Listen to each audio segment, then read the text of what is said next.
Hello दोस्तों, मैं हूं संदीप पांडे। स्वागत है आप सभी का हमारे YouTube channel GK study guide में। तो दोस्तों, इस वीडियो में मैं लेकर आया हूं प्राचीन भारतीय इतिहास से रिलेटेड सामान्य ज्ञान के टोटल 65 प्रश्न रहेंगे दोस्तों। तो चलिए दोस्तों, देर न करते हुए हम चलते हैं सीधे प्रश्नों की तरफ। तो पहला प्रश्न है, निम्नलिखित में से कनिष्क के समकालीन कौन थे?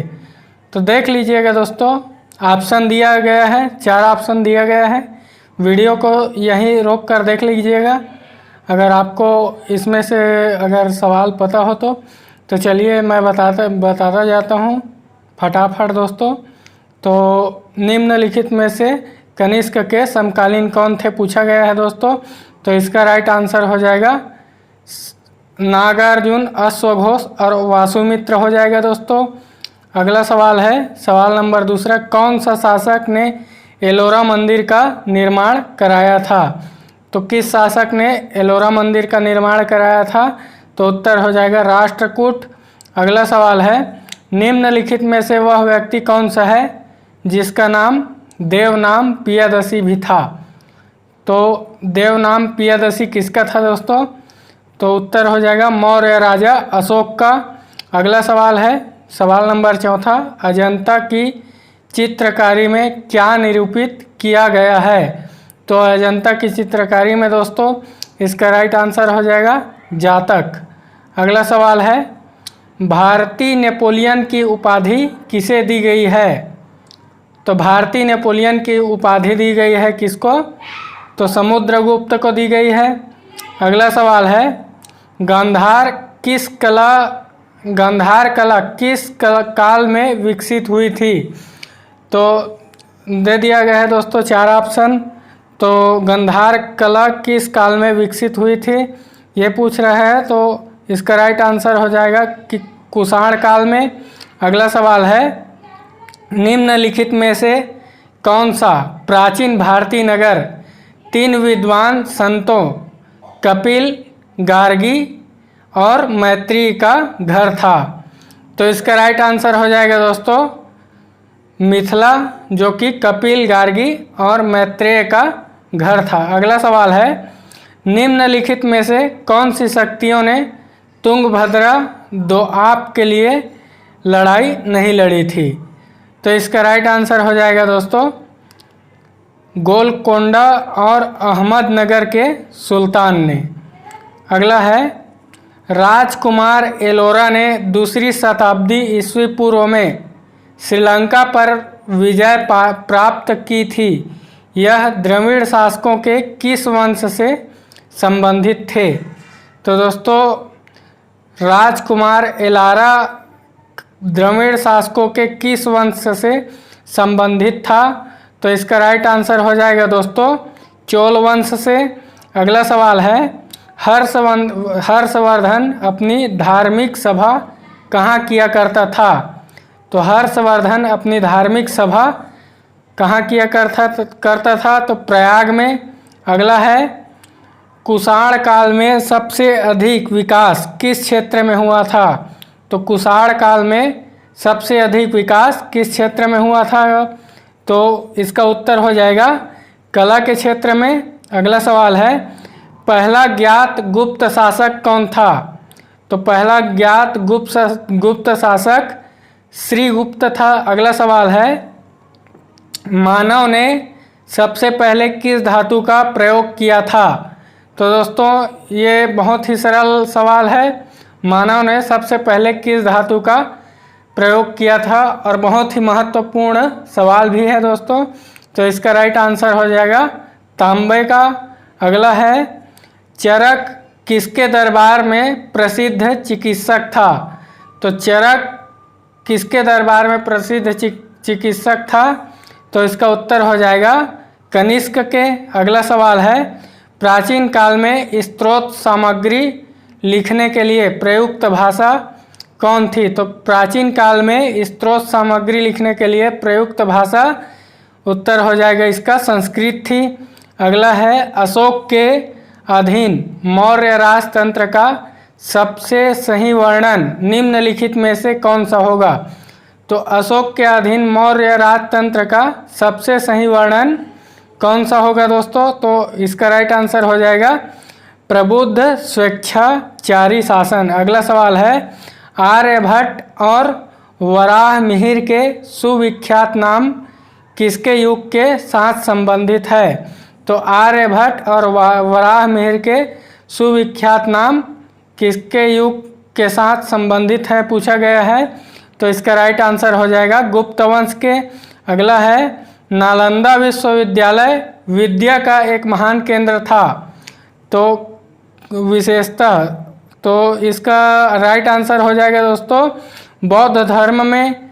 अगला सवाल है, बुद्ध का निर्वाण स्थल निम्नलिखित में से कौन सा है? तो बुद्ध का निर्वाण स्थल कौन सा है पूछा गया है दोस्तों।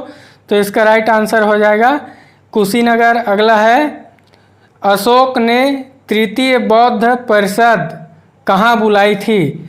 तो अशोक ने तृतीय बौद्ध परिषद कहाँ बुलाई थी? तो इसका राइट आंसर हो जाएगा पाटलिपुत्र में।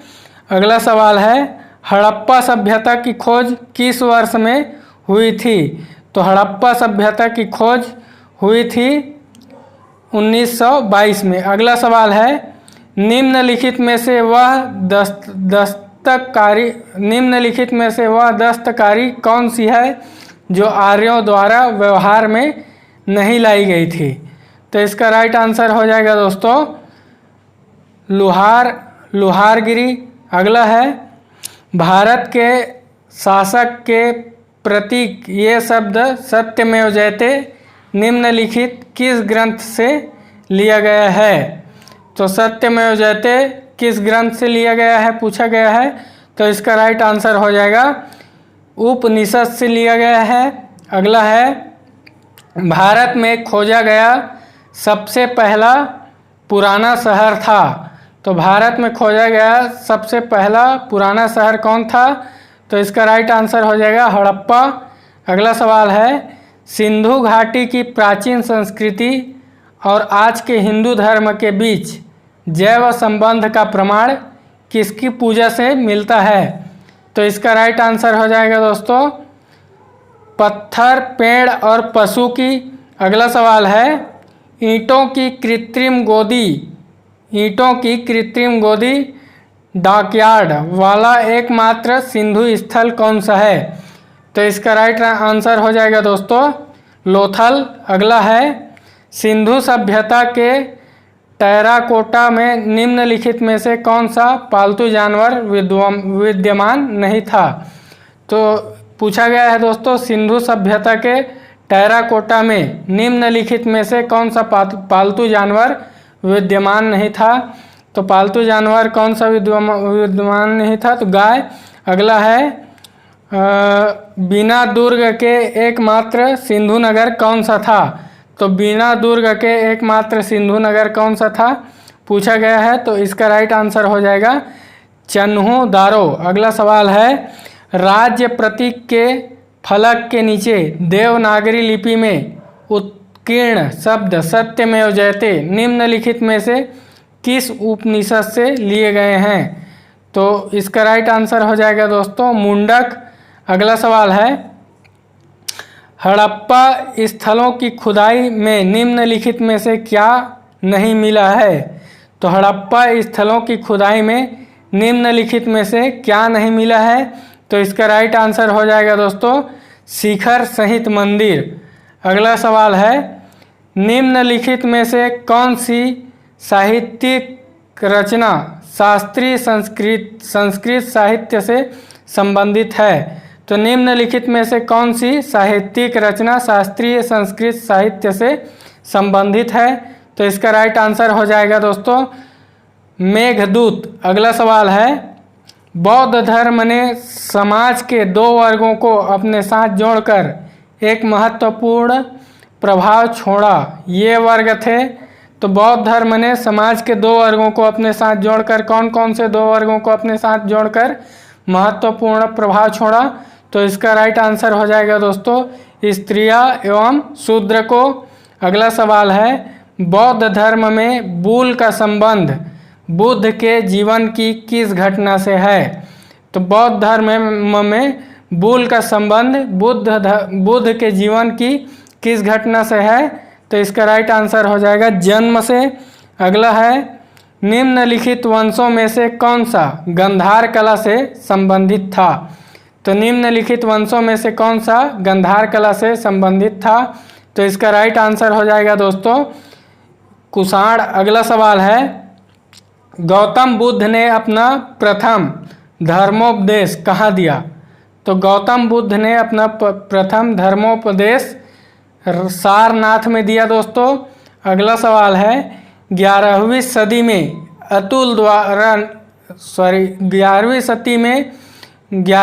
में अतुल द्वारा लिखित मूषिक वंश में एक वंश का वर्णन है।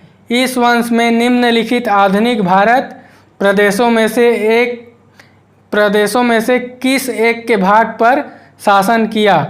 तो उत्तर हो जाएगा दोस्तों इसका केरल। अगला सवाल है निम्नलिखित शासकों में से किसने दक्षिण भारत पर हर्षवर्धन के अभियान पर रोक लगाई? तो निम्नलिखित शासकों में से किसने दक्षिण भारत पर हर्षवर्धन के अभियान पर रोक लगाई? तो इसका राइट आंसर हो जाएगा दोस्तों पुलकेशिन II। अगला हो जाएगा निम्नलिखित में से कौन भारत में सबसे पहले आया? तो इसका 4 ऑप्शन दे दिया गया है दोस्तों अलबरूनी, फाहियान और ह्यूएनसांग और मेगास्थनीज। तो इसका राइट आंसर हो जाएगा दोस्तों मेगास्थनीज। निम्नलिखित में से कौन भारत में सबसे पहले आया? तो मेगास्थनीज पहले आया। अगला सवाल है कल्हड़ की राजतरंगिणी निम्नलिखित में से किस एक के अध्ययन का महत्वपूर्ण स्रोत है? तो कल्हड़ की राजतरंगिणी निम्नलिखित में से किस एक के अध्ययन का महत्वपूर्ण स्रोत है? तो इसका राइट आंसर हो जाएगा दोस्तों प्रारंभिक मध्यकालीन कश्मीर। अगला सवाल है सम्राट पुलकेशिन द्वितीय किस राजवंश का था? तो सम्राट पुलकेशिन द्वितीय किस राजवंश का था? तो इसका राइट आंसर हो जाएगा दोस्तों चालुक्य राजवंश से था। अगला सवाल है लोथल नामक स्थान पर निम्नोक्त सभ्यताओं में से किसका जहाजी माल घाट था? तो इसका राइट आंसर हो जाएगा दोस्तों सिंधु घाटी। अगला सवाल है बुद्ध का अर्थ है। तो बुद्ध का अर्थ क्या है दोस्तों? तो इसका राइट आंसर हो जाएगा ज्ञान प्राप्त। अगला है इलाहाबाद के स्तंभ में किसकी उपलब्धियां उत्कीर्ण थी? तो इलाहाबाद के स्तंभ में किसकी उपलब्धियां उत्कीर्ण थी? तो इसका राइट आंसर हो जाएगा समुद्रगुप्त की। अगला सवाल है वेदों को माना जाता है। तो वेदों को क्या माना जाता है दोस्तों? तो इसका राइट आंसर हो जाएगा श्रुति। अगला सवाल है सिंधु घाटी सभ्यता की मुख्य विशेषता थी। तो सिंधु घाटी सभ्यता की मुख्य विशेषता क्या थी? तो इसका राइट आंसर हो जाएगा व्यवस्थित शहरी जीवन। अगला सवाल है वैदिक लोगों द्वारा किस धातु का प्रयोग पहले किया गया था? तो वैदिक लोगों द्वारा किस धातु का प्रयोग पहले किया गया था? तो राइट आंसर हो जाएगा तांबे का। अगला है बुद्ध किस वंश से संबंधित थे? तो बुद्ध किस वंश से संबंधित थे? तो इसका राइट आंसर हो जाएगा शाक्य वंश से। अगला सवाल है चीनी यात्री फाहियान किस गुप्त शासक के शासनकाल के दौरान भारत आया था? तो दोस्तों ये बहुत ही महत्वपूर्ण सवाल है। चीनी यात्री फाहियान किस गुप्त शासक के शासनकाल के दौरान भारत आया था? तो इसका राइट आंसर हो जाएगा दोस्तों चंद्रगुप्त द्वितीय के। अगला सवाल है सिंधु घाटी सभ्यता के लोग प्रायः अपने मकान बनाते थे। तो सिंधु घाटी सभ्यता के लोग प्रायः अपने मकान किससे बनाते थे? तो इसका उत्तर हो जाएगा दोस्तों पक्की ईंटों से। अगला है शक संवत किसने और कब शुरू किया? तो शक संवत किसने शुरू किया? तो कनिष्क ने 78 ईस्वी में शुरू किया। कनिष्ठ ने 78 ईस्वी में शुरू किया है दोस्तों। अगला सवाल है सवाल नंबर 51वां अशोक की प्रशासनिक नीति में भारी परिवर्तन किस घटना से आया? तो अशोक की प्रशासनिक नीति में भारी परिवर्तन किस घटना से आया? तो राइट आंसर हो जाएगा दोस्तों कलिंग युद्ध से। अगला सवाल है, अशोक ने किस बौद्ध साधु से प्रभावित होकर बौद्ध धर्म अपनाया? तो अशोक ने, उत्तर हो जाएगा उपगुप्त से प्रभावित होकर बौद्ध धर्म अपनाया दोस्तों। अगला सवाल हो जाएगा, गुप्त शासकों के बारे में निम्न में से कौन सा कथन सही नहीं है? तो देख लीजिएगा दोस्तों, ऑप्शन देख लीजिएगा। ये दोस्तों फटाफट जीके है, इसीलिए मैं जल्दी जल्दी इसका ऑप्शन दे रहा हूँ दोस्तों। तो इसका राइट ऑप्शन हो जाएगा, राजपद वंशागत था और सिंहासन सदा सबसे बड़े पुत्र को मिलता था। तो प्रश्न है दोस्तों, गुप्त शासकों के बारे में निम्न में से कौन सा कथन सही नहीं है? तो ये दोस्तों ये सही नहीं है, राजपद वंशागत था और सिंहासन सदा बड़े पुत्रों को मिलता था। तो दोस्तों ये लिखित सही नहीं है दोस्तों, बाकी सभी सही हैं। अगला है, हर्ष द्वारा आयोजित कन्नौज सभा किसके सम्मान में की गई थी? तो हर्ष द्वारा आयोजित कन्नौज सभा किसके सम्मान में की गई थी? तो इसका राइट आंसर हो जाएगा हुएन त्सांग। अगला सवाल है, मानव द्वारा प्रयुक्त पहली धातु कौन थी? तो मानव द्वारा प्रयुक्त पहली धातु थी कॉपर। अगला सवाल है, चंद्रगुप्त मौर्य के दरबार में भेजा गया यूनानी राजदूत कौन था?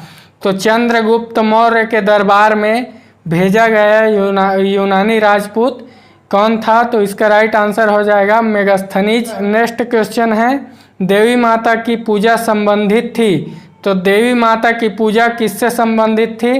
तो इसका राइट आंसर हो जाएगा दोस्तों सिंधु घाटी सभ्यता के साथ। अगला सवाल है, एलेक्जेंडर सिकंदर और पोरस ने लड़ाई लड़ी थी। तो एलेक्जेंडर सिकंदर और पोरस ने लड़ाई लड़ी थी। तो इसका राइट आंसर हो जाएगा हाइड सपस में।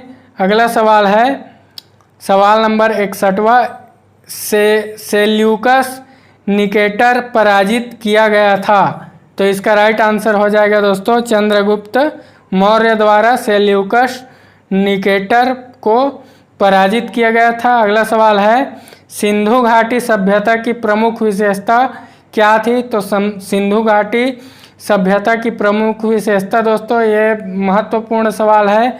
तो इसका राइट आंसर हो जाएगा नगर सभ्यता।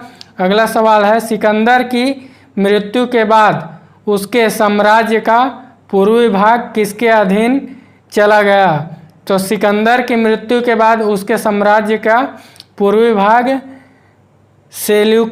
सेल्यूकस निकेटर के अधीन चला गया था दोस्तों। अगला सवाल है, मोहनजोदड़ो में सबसे बड़ा भवन कौन सा है? तो मोहनजोदड़ो में सबसे बड़ा भवन कौन सा है?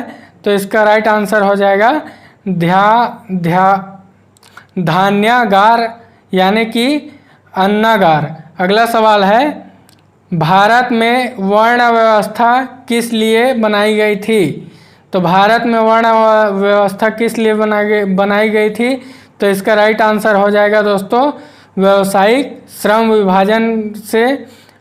तो थैंक यू दोस्तों, आज के लिए बस इतना ही। अगर वीडियो अच्छा लगे तो चैनल को लाइक एंड सब्सक्राइब जरूर कर दीजिएगा। मिलते हैं अगले वीडियो में।